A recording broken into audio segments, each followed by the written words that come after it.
संजय गांधी भारतीय राजनीति के एक प्रमुख व्यक्ति और इंदिरा गांधी के छोटे पुत्र की मृत्यु 23 जून 1980 को एक विमान दुर्घटना में हुई थी।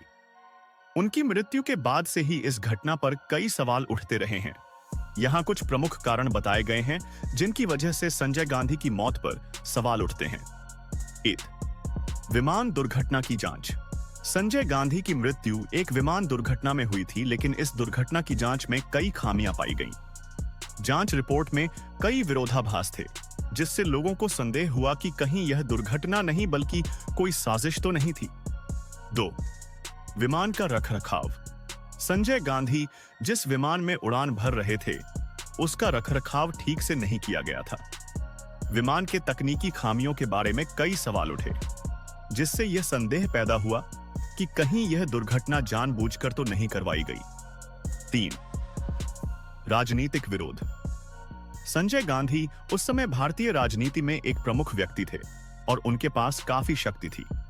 उनकी मृत्यु के बाद कई राजनीतिक विरोधियों ने इस घटना पर सवाल उठाए, क्योंकि उन्हें लगता था कि संजय की मौत से कुछ लोगों को राजनीतिक लाभ मिल सकता है।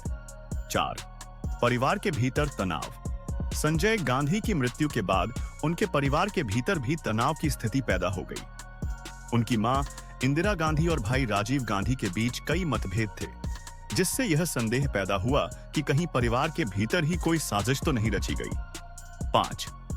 मीडिया और जनता की प्रतिक्रिया। संजय गांधी की मृत्यु के बाद मीडिया और जनता में कई तरह की अफवाहें फैली। कई लोगों को लगा कि यह दुर्घटना नहीं बल्कि एक साजिश थी, जिससे उनकी मौत पर सवाल उठते रहे। 6. अधूरी जांच। संजय गांधी की मृत्यु की जांच पूरी तरह से नहीं की गई। कई सवालों के जवाब नहीं मिले, जिससे लोगों को संदेह हुआ कि कहीं सच्चाई को छुपाया तो नहीं जा रहा है। इन सभी कारणों की वजह से संजय गांधी की मौत पर सवाल उठते रहे हैं।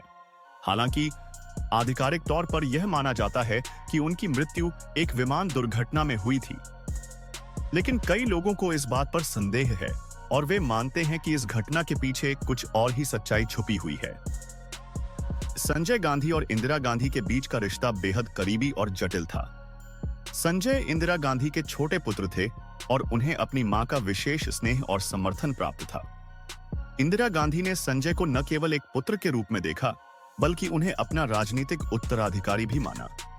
संजय की राजनीतिक समझ और निर्णय क्षमता पर इंदिरा को पूरा भरोसा था और वे अक्सर उनकी सलाह पर भरोसा करती थी।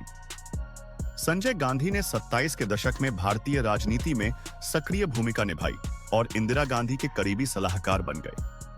उन्होंने कई महत्वपूर्ण निर्णयों में अपनी मां का साथ दिया, जिसमें 1975 में आपातकाल की घोषणा भी शामिल थी।